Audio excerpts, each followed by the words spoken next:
Hey Tauruses, welcome to your relationship evaluation reading. So if you are out there and you have someone on your mind, whether it's a romantic relationship or a friendship that you have some questions about, hopefully this reading can give you a little bit of clarity.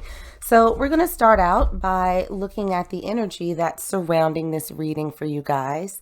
And the first two cards that came out for you, we have looking closely, observing, nitpicking, creeping, situation magnifying, things getting rectified or focused.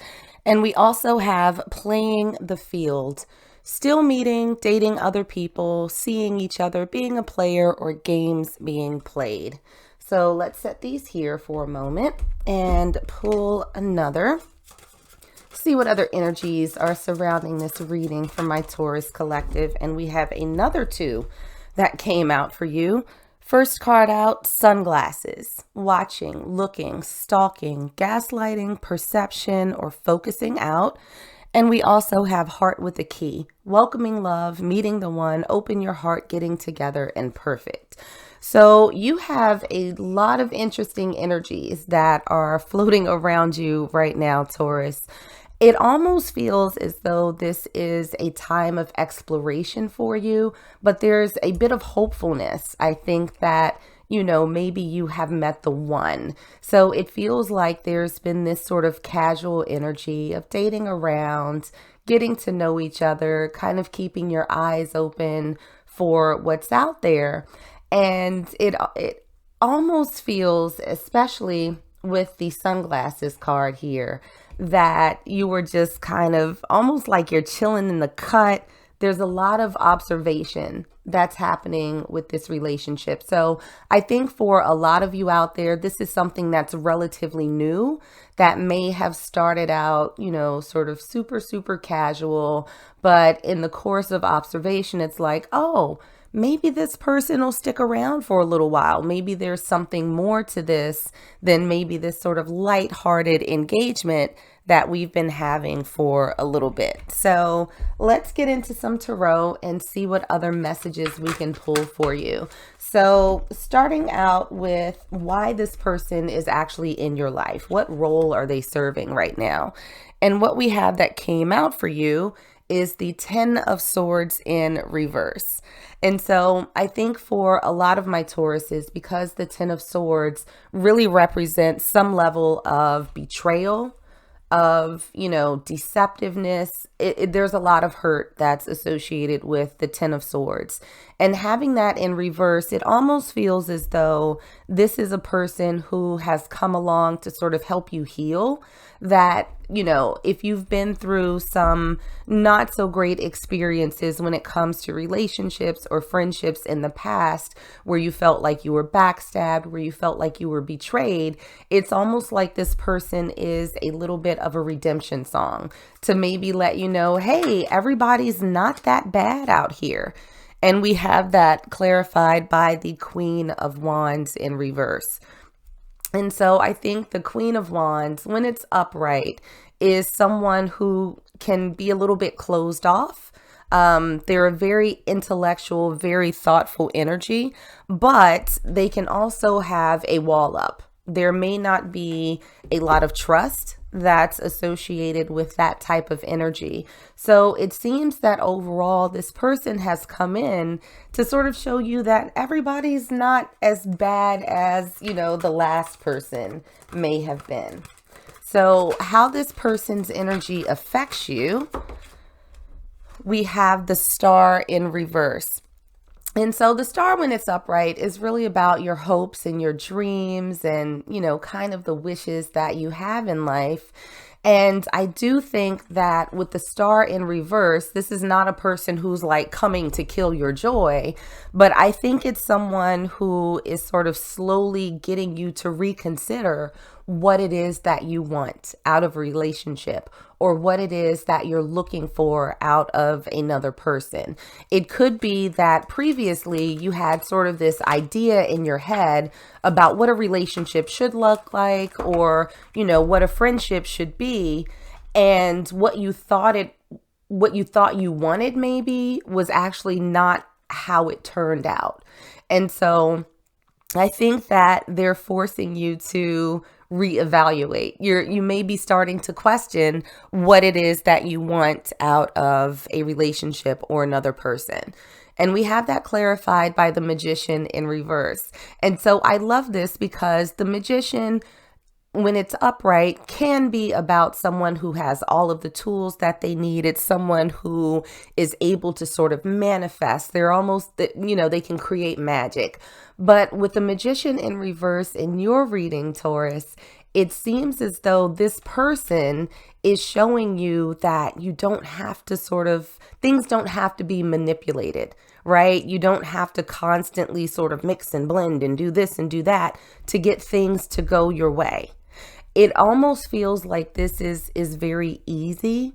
And so where the Magician upright can be a little bit deceptive, it can be a little bit manipulative, it feels like the energy that this person is bringing towards you is something that feels very genuine. It's something that feels very, very easy to you.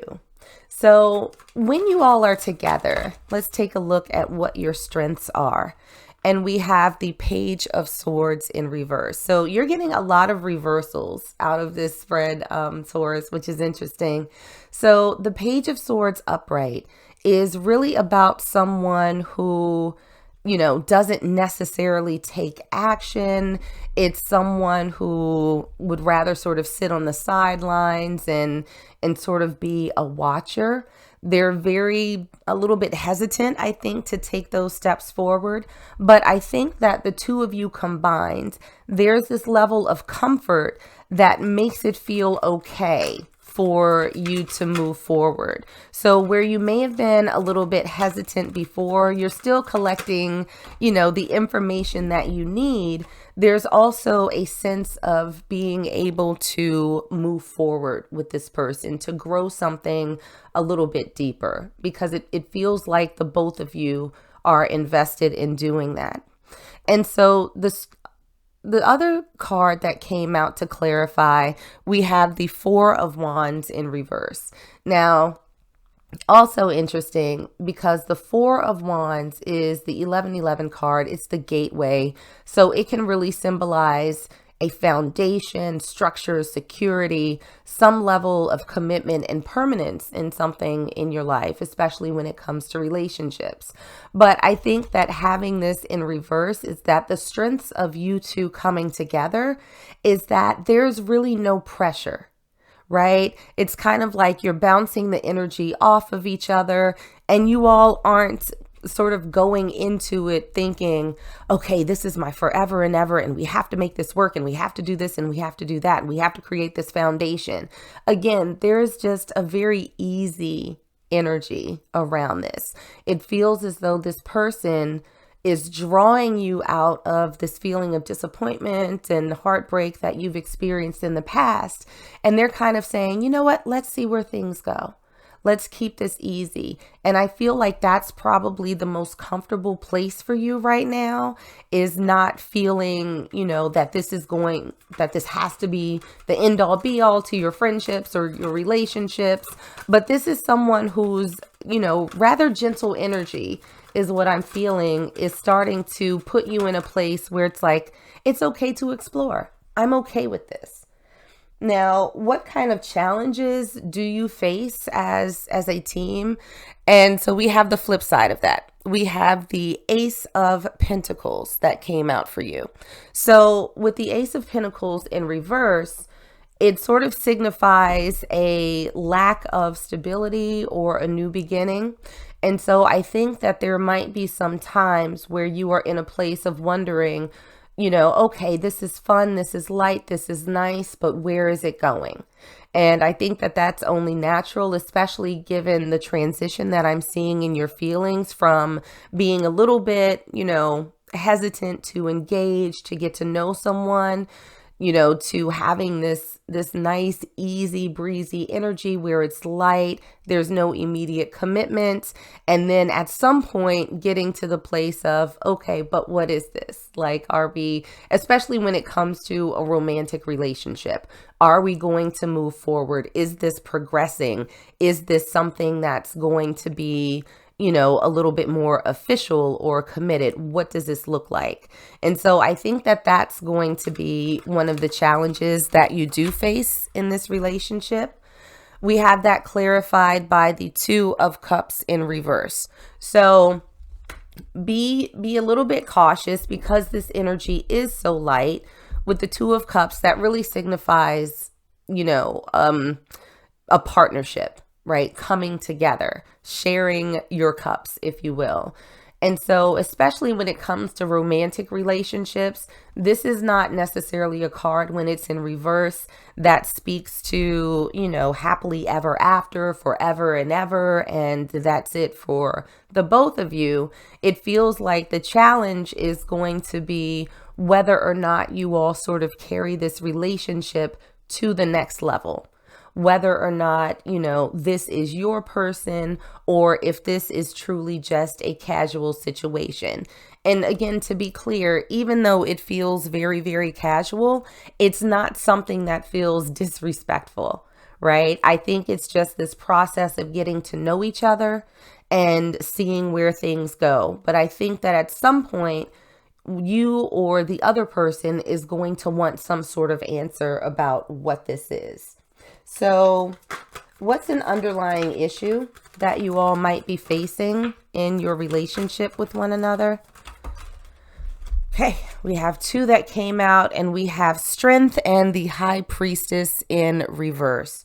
So what this feels like to me with both of these cards, and the High Priestess is the card of knowing. It's the card of intuition. And so I think that there is a little bit of, there could be a lack of trust, and there could be some level of codependency on someone's end, particularly with the Strength card in reverse.